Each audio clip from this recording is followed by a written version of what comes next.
Yeah, I mean, it's pretty obvious that Ohio State is playing at a very high level right now, and that win against Purdue was incredibly impressive with with the adversity that they were going through as a team, and I'm sure a lot of emotions. And following that up, as we all have, a little hangover after we play Purdue.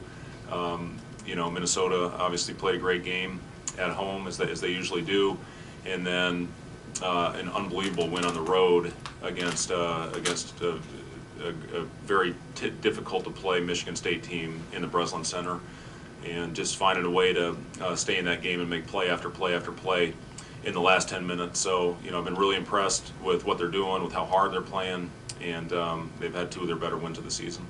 How much, when the team looks as different as they do now, how much can you use from the first time you played them? Yeah, I mean, you can always use, we always go back and watch the first games as they have as well, and you just try to figure out adjustments. Their defensive coverages for the most part have been pretty much the same. It's hard to really flip, in a short amount of time when you have a change in the middle of a season.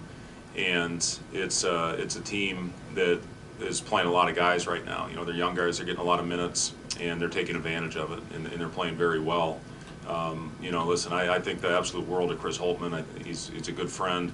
This is a tough business sometimes, and Chris did some really good things at his time at Ohio State, and he's going to be on his feet in no time. Lead another program, and unfortunately these things happen in this business. It's happened to me, and you stay strong, you bounce back, and he'll be back at the top in no time. And with them, again, what I've seen right now, when you go through something like that, just the emotions that your team goes through. And again, these guys, I've been really impressed with how they've handled all that, and playing the best basketball of the season right now.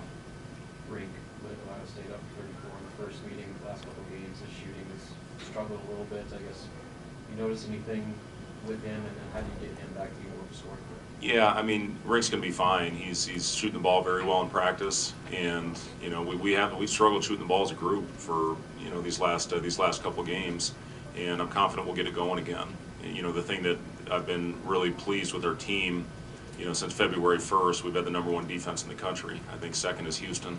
So we've really been doing a good job on that end of the floor, keeping ourselves in games when the ball hasn't gone in the basket, and it's pretty rare in this business when you shoot under 40% and you win a game by 18 points. So I think that shows the commitment that our guys have shown on that defensive end, and it's a matter of time. Our guys are too good as shooters. We'll get that lid off, and hopefully we play a complete game on both ends of the floor, and we have a chance to be pretty dangerous if we do that.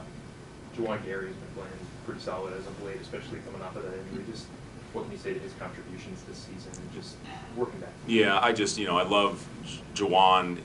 Even when he's not making shots, he still has a tremendous impact on winning, just with all the little things that he does out there on the floor.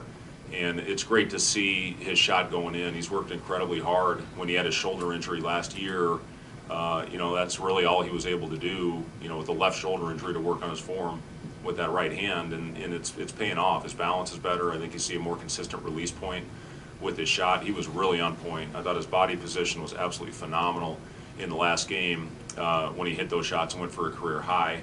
And Jamarcus is the other one right now that's really helped us with some of the other guys struggling making shots. I still think we made 9 threes the other day with our probably 3 of the top 4 guys not making any. So I think that shows again the versatility of our roster. It's anybody's has the opportunity on any given night to get it going, and we've showed that. We've had different leading scorers in a lot of games, and there's not a lot of teams like that out there. I know this is the time of year where you have your rotation of basically your 8 guys, but how have you seen the others stay engaged? Like you mentioned Boogie in the huddle in Indiana and things like that. Yeah, I talked about that after that game, is how impressed I was when the coaches got done in the huddle. Boogie pulled that group together and had a little session with them before they went back on the floor, and it made a difference. And you can be a leader, and whatever your role is on the court, you still have the ability to be a leader. And Jaron has done a phenomenal job with that in his last year of college basketball. So I told him how much I appreciate him for doing that and getting our guys back on track. It's always, in my opinion, playing this game, coaching this game, it's always better when it comes from a teammate. You know, when you see them out there, they hear our voice so much, and when you have a teammate looking you in the eye and say, guys, we gotta get going again, in, you know, whatever words that were used when he did that. So, you know, was really appreciative of Boogie going out there when they were going on a tremendous run, and we pushed that thing up to double digits pretty much right away and forced them to call a timeout. You know, it's been other guys as well, and you know, I talk about the guys that are preparing us every day on the scout team. It's such a thankless role, but it's one of the most important things you can have when you have a group that's committed to going out there and helping prepare your team. And you never know when your name's going to get called. You know, Jamarcus spent time on the scout team. Sam, you know, was a scout team guy for a year and a half. You know, Kale has done a phenomenal job on the scout team, and you know, a chance to get his name called.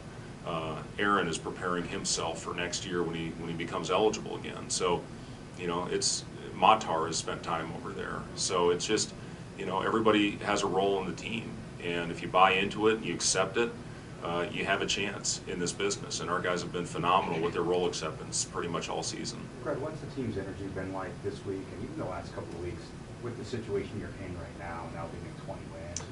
Yeah, we've had great energy. I've been really pleased with our prep, and you know, we're playing our best basketball of the season right now. We have to continue on with that. We can't get satisfied. We have to continue to go out there and play together and play with great energy and enthusiasm.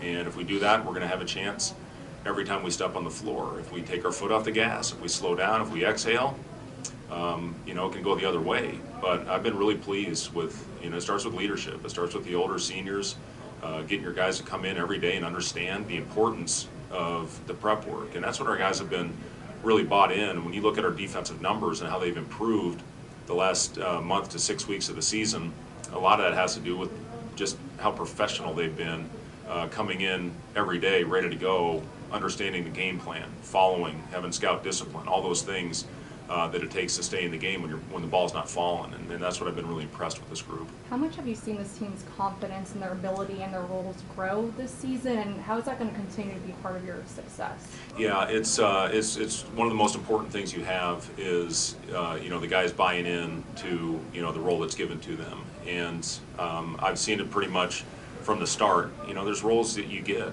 that you don't love. I mean, I certainly had roles when I was a player that I didn't like, or you know, but I accepted it and I kept working, and you know, it's what gives you longevity, I think, in this game.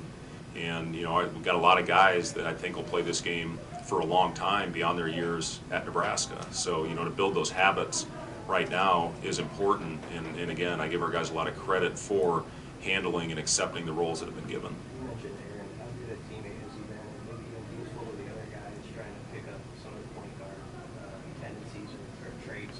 Yeah, Aaron has been, he's been awesome, and you know, it has not been an easy year, obviously, for Aaron, but you know, he's, as we talked about, all you can do is worry about what you can control, and you know, he's in a position right now where he can, and I talked to him about this, going out and helping Jamarcus and to play a position that he's never really played before, help Bryce, you know, get us into an offense, the importance of where you get the outlet pass, you know, all those little things that he's really good at.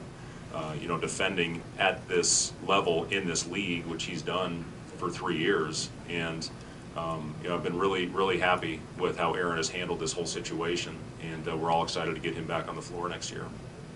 You mentioned a few months ago, but not really having a true point guard on the team, Jamarcus and Bryce. Just how have you seen those guys adjust to what you asked them? How does that affect the offense as a whole? Yeah, you know, the luxury this team has is we've got multiple guys that can get us into an offense and initiate our set, and you know, it doesn't always have to come from the guards. You know, I think everybody sees that Brink is one of the better facilitators as a front court player in not only the league but in the country, and he's leading us in assists just like Derek Walker did a year ago, just like Royce White did back at Iowa State, like George Niang did, you know, when we had them playing that trail spot in the spread offense. So you know, to have a guy like that gives us a luxury when we're getting heated up and pressured. You know, Josiah can handle it and get us into an offense as well. So in this system, you don't necessarily need, you know, that one, that true point guard. It helps, you know, when you have that guy to calm things down when you're really getting heated up, like I think you saw last year, especially when Derek was out early in the season. But, you know, I think with what we've asked of, with Bryce and with Jamarcus, they've handled it very well, and they've come in and they've learned. You know, we do a lot of film work with those guys, and I'm proud of them. I'm proud of them for playing a position that they've never really played before, and at times have really thrived in that role. Fred, your free throw shooting in February was really good. You had the 100% game at Illinois, and there's a couple other times I think you were at or above 90. What can you attribute that to, being so successful in the strike? I don't know, mental. Is it that simple? I think so, yeah. I mean, I've seen a lot of guys make them in practice, and they get out there in the game, and they miss a couple, and then, you know, it just starts snowballing the wrong direction. And I've seen the other way. You make your first 7 or 8, and then all of a sudden it's easy. You know, the guys see that thing going in the basket. So I think free throw shooting is very mental. We, like everybody in the country, all 300, however many teams there are, I promise you we shoot free throws in practice. But, you know, to simulate that game-type action, it's hard to do. But, you know, I'm pleased and proud of how the guys have stepped up there and made them at a high clip this year. I think we're second in the league, maybe, shame as hell, I don't know. But, you know, I know we've done a better job this year of converting the free ones, and that's important. Speaking of mental, this is the first time you guys have gone into. You're looking at me. Going into a Big Ten road game, having won a Big Ten road game. Have you noticed any differences in terms of the confidence and not having that monkey on the back? Not really, Robin. You know, again, it was great to get that one to know we can do it, and it's we have not changed our preparation. We don't prepare one way at home and different with the game on the road. We try to prep them the same way every time. It was very important. I think everybody knows, you know, the magnitude of us getting a road win in league. We had a great one at Kansas State, but to be able to close one out on the road when we got hit with a tremendous amount of adversity, and to find a way to get it. So hopefully that does give us a little bit of confidence to know that we can do it.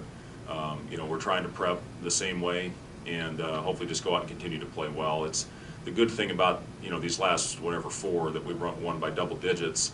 We've had a few home, and we had the one road, so, you know, it shouldn't matter where you're playing. You should have that same energy, the same focus every time you step on the floor, and I hope we do that tomorrow night against a really good team. How dangerous is a team like Ohio State that's not playing for a tournament appearance, but just revitalize the playing for? Well, I can promise you they're not talking about that. They've still got a lot of season left, and, you know, when you look at their metrics, they're pretty darn good. So, you know, I know that in their locker room right now, they're talking about the importance of every game, just like we are, just like Purdue is, just like every team in our league is. So, you know, they're dangerous because they're good, and they're playing really good basketball right now. You know, I was talking to, I think, Bruce Weber a couple weeks ago, and he said it's not who you play, it's when you play them. And, you know, these guys are playing the best basketball that they played all year. Coach. Thanks, guys. Thank you, everybody.